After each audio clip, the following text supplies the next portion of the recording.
Everyone, myself Professor Vaibhav Solanki from Sri Swaminarayan Institute of Technology, and today I am going to deliver a lecture on Unit 2 Highway Transportation, and topic is factor affecting pavement design. दोस्तों, जैसे कि हम सबको पता है कि unit 2 जो है उसका चैप्टर नंबर 4 है डिजाइन ऑफ पेमेंट, ठीक है। तो और कंस्ट्रक्शन, जिसमें हमने प्रीवियस लेक्चर में बहुत सारा डिस्कशन किया था, जिसमें हमने पेमेंट के कंपोनेंट क्या है, उन सबके फंक्शन क्या, उसके बारे में डिस्कस किया था। आज के इस लेक्चर में हम बात करने वाले हैं फैक्टर अफेक्टिंग पेमेंट डिजाइन और कुछ बेसिक पेमेंट डिजाइन के जो फ्लेक्सिबल पेमेंट और रिजिड पेमेंट की कंपेरिजन है और कुछ गाइडलाइंस के हिसाब से हम बात करने वाले हैं। तो स्टार्ट करते हैं। आज का लेक्चर है जो है फैक्टर अफेक्टिंग पेमेंट डिजाइन और basic pavement design for flexible और rigid pavement as per IC guideline.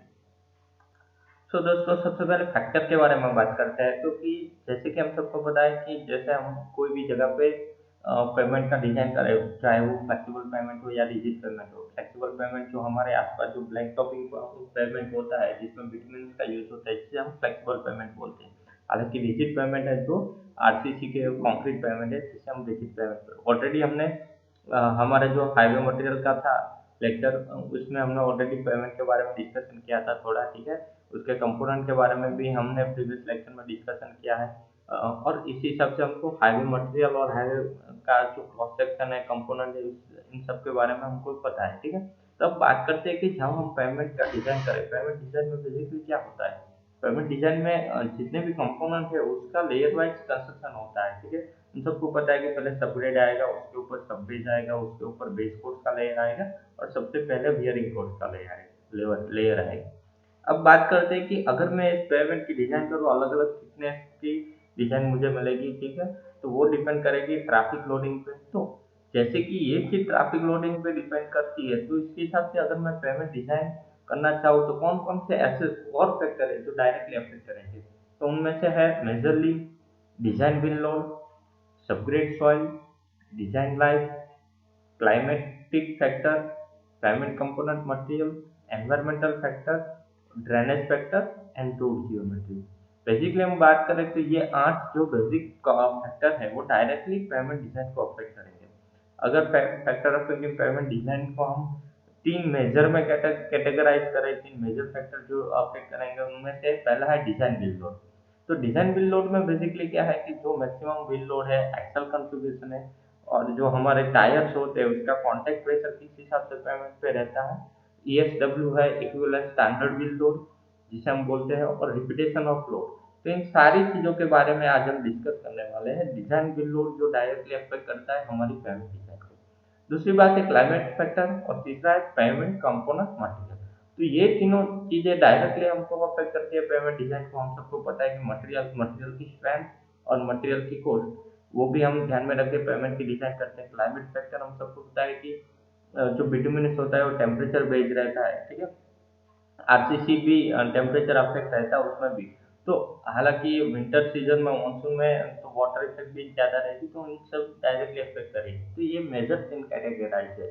और हम बात करें कि डिजाइन फैक्टर कौन कौन से हैं। तो बेसिकली हमने जैसे कि बात की design bill load, separate soil, climate factor, ठीक है। हमने जिस हिसाब से डिस्कशन किया था, पेमेंट कंपोनेंट क्लाइमेट फैक्टर में जो मेजर क्लाइमेट फैक्टर है वो राइनफॉल है, ठीक है। पेमेंट कंपोनेंट मटेरियल, दूसरी बात है एनवायरमेंटल फैक्टर। एनवायरमेंटल फैक्टर में रहेगा कि height of investment and detail, जो डायरेक्टली अफेक्ट करेगी कि इन्वेस्टमेंट की साइज क्या है, उसके हिसाब से एनवायरमेंटल फैक्टर है, ठीक है। ट्रैफिक कैरेक्टरिस्टिक है और required cross section element of the alignment, जो अलाइनमेंट है उसकी रिक्वायर्ड क्रॉस सेक्शन एलिमेंट। पहले जो टॉपिक में बारे में हमने आगे जो बात की, उसी हिसाब से डिजाइन बिल लोड और सबस्ट्रेट सॉइल बहुत ही इंपॉर्टेंट फैक्टर है जो डायरेक्टली अफेक्ट करते हैं पेमेंट डिजाइन को। जो बेसिकली है स्टैटिक लोड ऑन व्हील्स के, जो व्हील्स थ्रू जो डायरेक्टली स्टैटिक लोड पेमेंट के सब बियरिंग फोर्स है वहां पे पड़ता है, ठीक है। और उसके थ्रू जो लोड है वो वहां से डिफॉर्मेशन होते सबग्रेड तक पहुंचता है। तो जो लोड व्हील का लोड और एक्सल का लोड जो बियरिंग और पेमेंट सरफेस पे पड़ता है, तो वो जो वहां पे कितना कांटेक्ट प्रेशर होता है, और उस कांटेक्ट प्रेशर के साथ साथ जो लोड आता है वो कितना रिपीटेड लोड आता है, कितना रिपीटेशन होता है उस लोड का। अगर हम ये इतना डेटा हमको पता रहेगा कोई भी कंस्ट्रक्शन के पहले कि यहाँ पे इतना लोड आने वाला है, तो उसकी स्ट्रेंथ, जो पेमेंट के लेयर की स्ट्रेंथ है, हम उसके हिसाब से डिसाइड करेंगे। तो जिस हिसाब से मैंने बात की, इस हिसाब से design will load directly affect करेगा पेमेंट डिजाइन को। दूसरी बात है सेपरेट सॉइल। सो हम सबको पता है कि जो हमारे जितने भी पेमेंट के लेयर है वो कहाँ पे टिके रहेंगे, सेपरेट सॉइल पे टिके रहेंगे। तो सेपरेट सॉइल को हमको मैक्सिमम थिकनेस लेनी है और मैक्सिमम कॉम्पैक्ट करना है। तो जितने भी लेयर है वो डायरेक्टली डिफॉर्म होकर यहाँ पे लोड आने वाला है, सॉइल पे लोड आने वाला है। इसलिए स्ट्रेंथ होना बहुत ही जरूरी है, सॉइल की स्ट्रेंथ होना बहुत ही जरूरी है। तो इसका कॉम्पैक्ट, वेल कॉम्पैक्ट भी होना चाहिए जिसकी वजह से सेटलमेंट ना हो, और दूसरा मॉइस्चर का कोई इफेक्ट नहीं होना चाहिए। अगर वहाँ पे मॉइस्चर इफेक्ट होता है, ठीक है, तो उसकी वजह से भी सॉइल सेटलमेंट के चांसेस रहता है। तो अगर एक बार सेपरेट सॉइल खराब हुआ तो उसके हिसाब से पूरे जितने भी लेयर है वो भी डिफॉर्म हो जाएंगे और सेटल हो जाएंगे, जिसकी वजह से बहुत सारे हाईवे पेमेंट फेल्यूर देखने को मिलते हैं। तो basically thickness of the payment required, stress and behaviour under load and moisture variation, ये तीनों चीजें हैं जो अफेक्ट करेंगी मेजरली। तो यहाँ पे हमने बात की factor affecting of payment design. पिछले लेक्चर में जैसे हमने बात की थी पेमेंट क्या है, ठीक है, एक पूरे चैप्टर में जो हाईवे मटेरियल है, जितने जितने पेमेंट के लेयर वाइज जितने भी मटेरियल है उन सब के बारे में भी हमने ऑलरेडी डिस्कस कर लिया है, सप्लाई के बारे में भी हमने ऑलरेडी डिस्कस कर लिया है। अब हम मेन पॉइंट पे आते हैं कि बेसिकली जो ये है फ्लेक्सिबल पेमेंट और रिजिड पेमेंट, उसकी डिजाइन क्या होती है, उसकी थिकनेस कितनी रहनी चाहिए, अगर मुझे वो थिकनेस प्रोवाइड करनी है तो कौन कौन सी चीजें मुझे ध्यान में रखनी पड़ेंगी।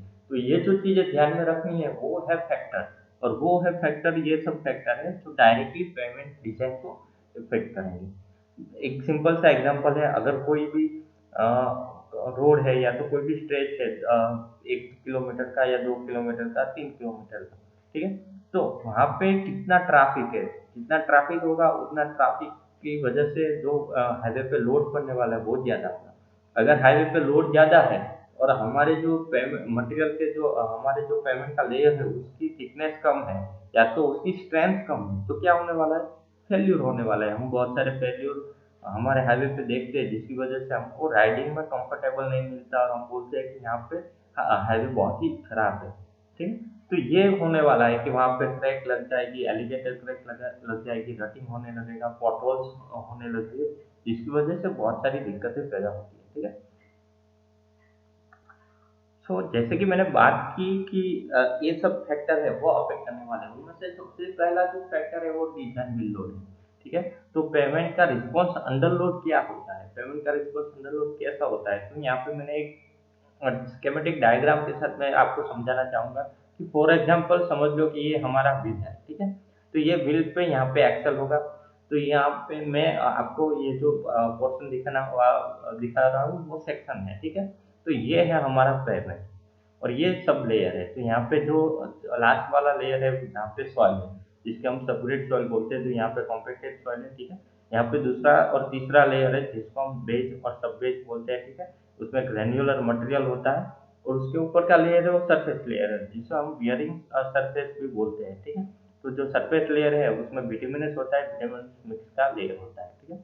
तो यहाँ पे बेसिकली क्या होता है कि फॉर एग्जाम्पल ये मेरा सिंगल एक्सल है, ठीक है। ये एक्सल पे यहाँ पे वन व्हील भी हो सकता है, टू व्हील भी हो सकता है, ठीक है, और दूसरी साइड भी टू व्हील हो सकते हैं। तो ये मेरा सिंगल एक्सल है, कोई भी ट्रक का या तो कोई भी व्हीकल का एक्सल है, ठीक है। तो उसका जो कांटेक्ट होगा पेमेंट सरफेस के साथ, तो यहाँ पे वो डायरेक्टली लोडिंग कंडीशन में रहेगा, ठीक है। तो पेमेंट का जो पूरा लोड है, व्हीकल का जो पूरा लोड है, वहाँ पे पेमेंट के जितने कॉन्टेक्ट एरिया में है उतने कॉन्टेक्ट एरिया में वहाँ पे प्रेशर लगने वाला है, ठीक है। वो प्रेशर के साथ जो हाईवे है वो वहाँ से थोड़ा सा डिफ्लेक्ट होने वाला है। तो हमको पता है कि फ्लेक्सिबल पेमेंट है तो यहाँ पे डिफॉर्मेशन होगा इस हिसाब से, तो यहाँ पे आप डिफ्लेक्शन देख रहे हो, ठीक है। तो ये है इसकी स्ट्रेस स्ट्रेन इफेक्ट। तो इसकी वजह से जो सरफेस है उसमें स्ट्रेस और स्ट्रेन देखने को मिलेगी, ठीक है। यहाँ पे आप देख रहे हो कि यहाँ पे जो सरफेस स्ट्रेस है उसको मैंने ई सरफेस से दिखाया गया है कि जो हॉरिजेंटल डायरेक्शन में लगेगी। तो यहाँ पे जो लोड आएगा वो हॉरिजेंटल डायरेक्शन में सरफेस पे लगने वाला है। तो ये जो पूरा लेयर है सरफेस का, उसका जो हॉरिजेंटल लोड है वो अपने जो बेज और सब बेज है उसमें वो डायरेक्टली लगने वाला है, वर्टिकली अप्लाई होगा, ठीक है। और ये जो वर्टिकली अप्लाई होगा वो कहाँ पे अप्लाई होगा, जिसको स्टैंड कौन करेगा, सेपरेट तो यहाँ पे मैंने डेल्टा सरफेस बताया, वो क्या है, वो एक्चुअली डिफ्लेक्शन है, या तो हम इसको डिफॉर्मेशन भी बोल सकते हैं यहाँ पे, ठीक है।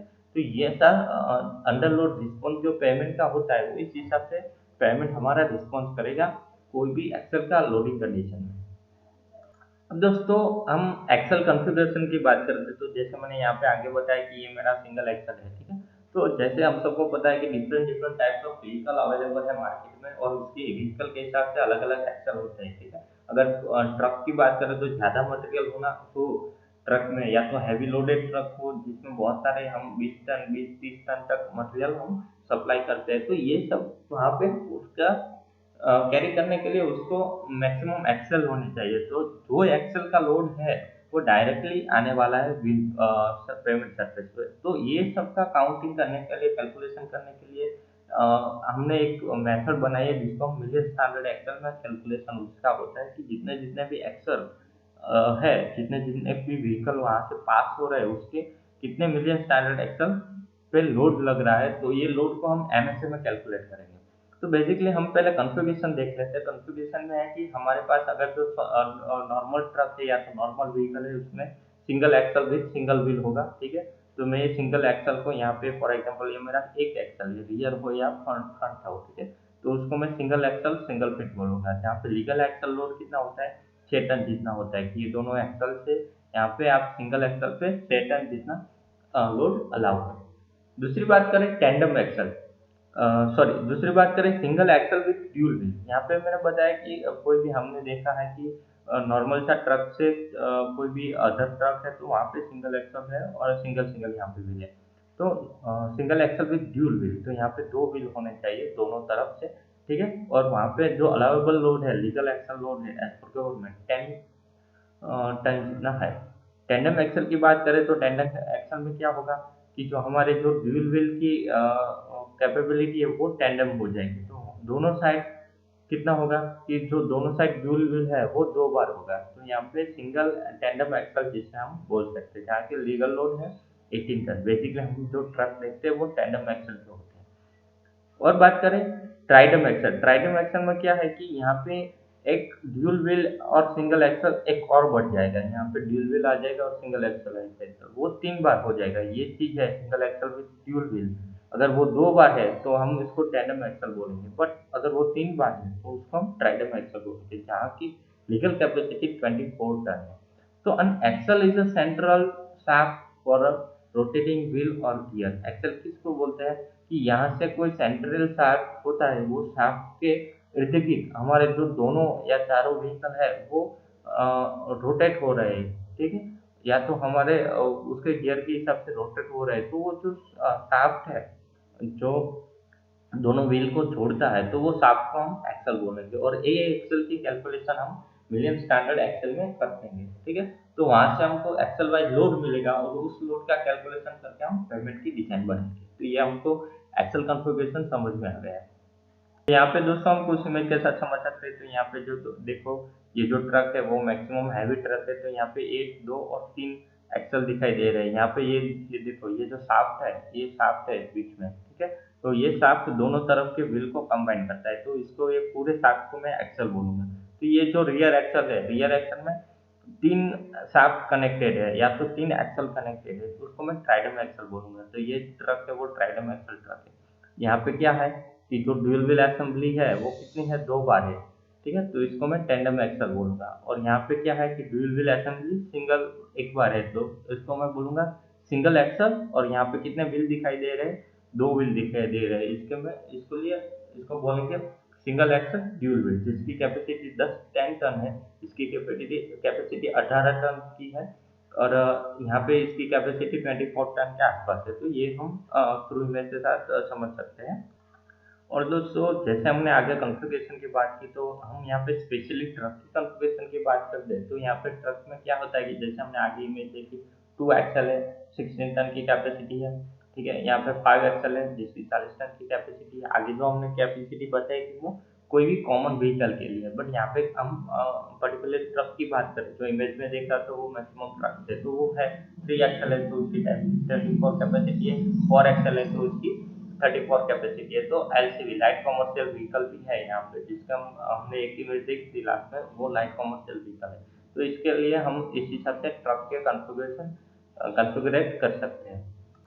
और फैक्टर अफेक्टिंग पेमेंट डिजाइन में जो डिजाइन लोड की हम बात करें तो उसमें एक और पॉइंट देखते हैं जिससे हम इक्विवेलेंट स्टैंडर्ड व्हील लोड भी बोलते हैं और स्टैंडर्ड एक्सल भी बोलते हैं। तो जी जो लोड है जो गवर्नमेंटली अलाउ है उसमें है single axle with dual wheel carrying a load of 18 kilo newton, जिसको हम 8 टन बोलते हैं, defined as a standard axle. तो कोई भी स्टैंडर्ड एक्सल को हम डिफॉल्ट स्टैंडर्ड एक्सल लेके जो हम पेमेंट डिजाइन का कैलकुलेशन करेंगे तो वो लीगली कितना है कि जिसके हिसाब से हम ये सब कैलकुलेट कर सकते हैं, डिजाइन कर सकते हैं। तो वो जो through government all over world में जो एक स्टैंडर्ड एक्सल दिया हुआ है उसका, तो वो स्टैंडर्ड एक्सल है 18 किलो न्यूटन, जिसको हम 8 टन भी बोलते हैं। तो उसका अप्रोक्स जो केजी में बोले तो 8146 किलोग्राम जितना उसका वेट होता है। तो ये जो रियल एक्सल होता है उसमें उसका अगर 18 किलो न्यूटन वेट हुआ तो उसको मैं स्टैंडर्ड एक्सल बोलूंगा। तो ये हमने बात की as per Indian road Congress और एज पर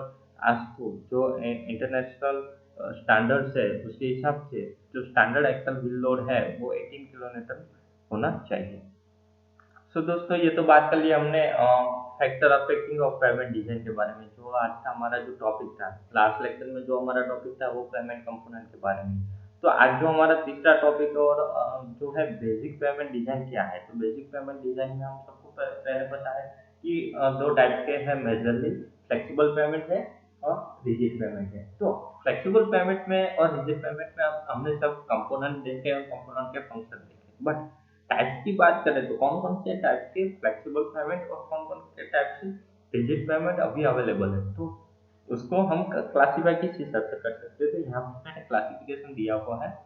तो उसमें है conventional layer flexible pavement, full depth asphalt pavement, contained rock asphalt pavement जिसको हम CRAM बोलते हैं।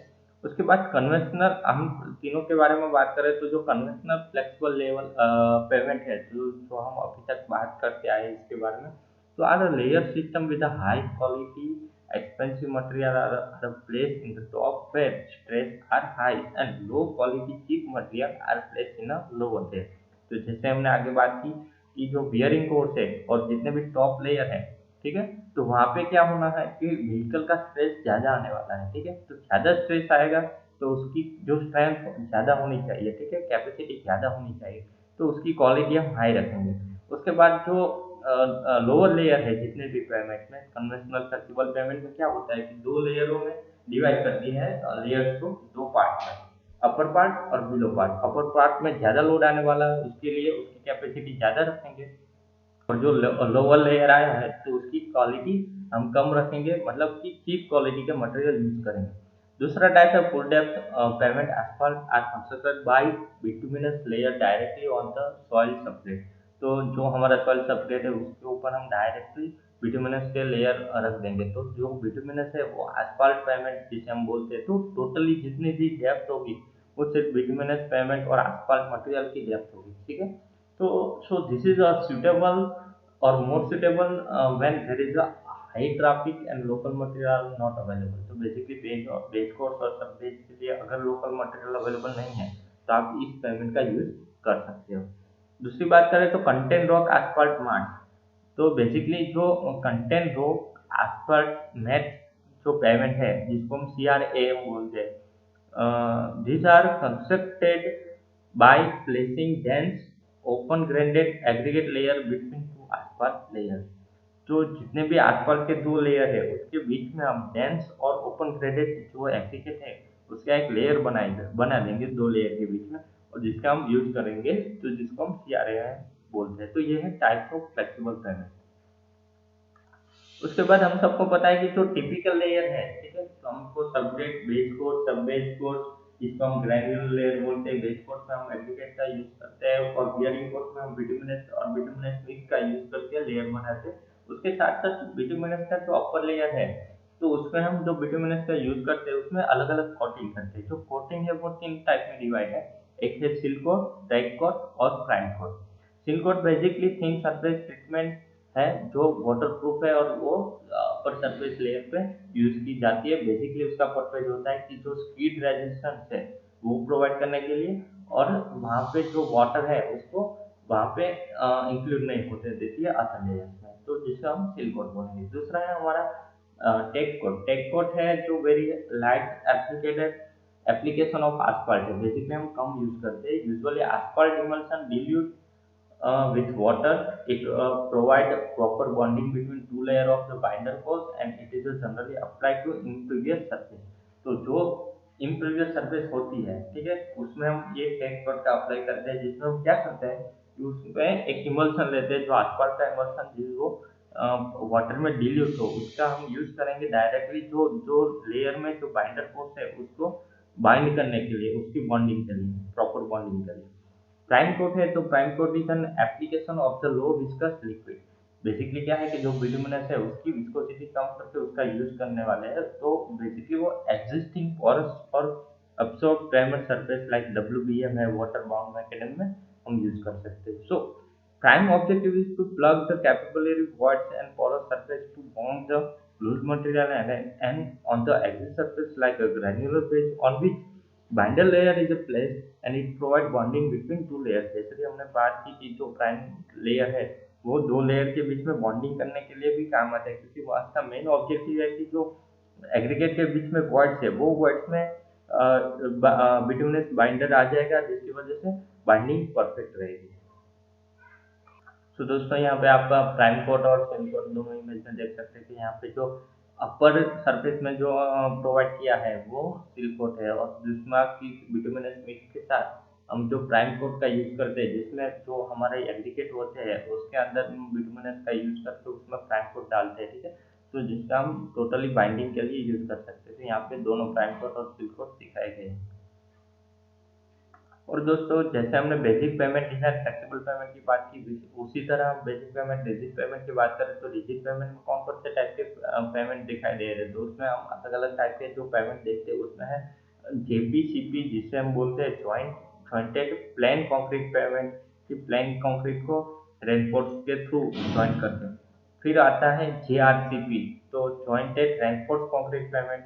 प्लेन कंक्रीट में क्या होता है कि जिसको हम डायरेक्ट पीसीसी भी बोलते हैं, ठीक है, तो जिसमें रेनफोर्स का यूज नहीं होता है। और जीआरसीपी क्या होता है कि यहाँ पे आप देख रहे हो रेनफोर्स, ठीक है, तो उस कंक्रीट में हम रेनफोर्स मटेरियल का या तो रेनफोर्स रोड का यूज करके हम बनाते हैं। तो तीसरा है सीआरसीपी, जो है कंटिन्यूस रेनफोर्स कंक्रीट पेमेंट, जिसमें हम कंटिन्यूस रेनफोर्स का यूज करते हैं, उसको हम सीआरसीपी बोलते हैं। और लास्ट में pre pre stress concrete payment, जो हम ऑलरेडी पहले से स्ट्रेस करके कंक्रीट में रेनफोर्स को पहले से स्ट्रेस करके हम बाद में उसका लिफ्ट कंक्रीट लेयर में यूज करते हैं। तो यहाँ पे मैं हम इमेज के साथ रिजिड पेमेंट को देख सकते हैं, ठीक है। तो ये सब टाइप है रिजिड पेमेंट के। और दोस्तों यहाँ पे मैंने फिर से कंपैरिजन रख दिया है फ्लेक्सिबल पेमेंट और रिजिड पेमेंट का, क्योंकि ये दोनों पेमेंट है बहुत ही इंपॉर्टेंट है, और इसके लिए इसका कंपैरिजन बहुत ही इंपॉर्टेंट है। इसके लिए हमने ऑलरेडी जो चैप्टर नंबर 2 था यूनिट 2 में, उसमें इसके बारे में डिस्कस कर लिया था। फिर से यहाँ पे मैं कंपेरिजन रखता हूँ। कंपेरिजन में 10 पॉइंट है, ये आप लिख सकते हो फिर से भी, ठीक है, हमारे असाइनमेंट में भी ये क्वेश्चन आ गया है। तो कंपेरिजन बिटवीन फ्लेक्सिबल पेमेंट और रिजिड पेमेंट। आगे जो फ्लेक्सिबल पेमेंट और रिजिड पेमेंट की हम डिजाइन करने वाले हैं, ठीक है, जिसमें लेयर थिकनेस होगा, ट्रैफिक लोडिंग को भी हम इंक्लूड करेंगे, और कुछ हायरसी स्टैंडर्ड को ध्यान में रख के हम डिजाइन करने वाले हैं, तो उसके लिए इन दोनों का कंपैरिजन बहुत ही जरूरी है। तो यहाँ पे ये दोनों का कंपैरिजन आप देख सकते हो, ठीक है, ऑलरेडी हमने लिखा हुआ है, फिर से भी मैंने यहाँ पे बता दिया, ठीक है। तो ये मेजर कंपैरिजन ध्यान में रख के हम आगे डिजाइन करने वाले हैं। तो आज के लिए दोस्तों इतना ही। आज के जो लेक्चर में हमने बात की वो है factor affecting of payment design, और कुछ बेसिक पेमेंट डिजाइन है वो किस हिसाब से होती है फ्लेक्सिबल पेमेंट और रिजिड पेमेंट में आईआरसी स्टैंडर्ड के वाइज। उसके लिए हम फ्लेक्सिबल पेमेंट की डिजाइन जो आईआरसी स्टैंडर्ड के हिसाब से हम देखेंगे नेक्स्ट लेक्चर में। उसके बाद रिजिड पेमेंट डिजाइन है जो आईआरसी के स्टैंडर्ड है इंडियन रोड कांग्रेस के, ठीक है, जो इंडियन स्टैंडर्ड है उसके हिसाब से रिजिड पेमेंट की डिजाइन कैसे होती है, और इन दोनों के एग्जाम्पल भी हम देखेंगे, ठीक है। तो आगे जो इस चैप्टर के हमारे लेक्चर होने वाले हैं वो प्रॉपर पेमेंट डिजाइन पे होने वाले हैं, फ्लेक्सिबल पेमेंट और रिजिड पेमेंट पे। तो तब तक के लिए इतना ही। अगर किसी को कुछ भी डाउट हो तो डायरेक्टली कॉल करके कांटेक्ट करके मुझे पूछ सकते हैं। So thank you everyone.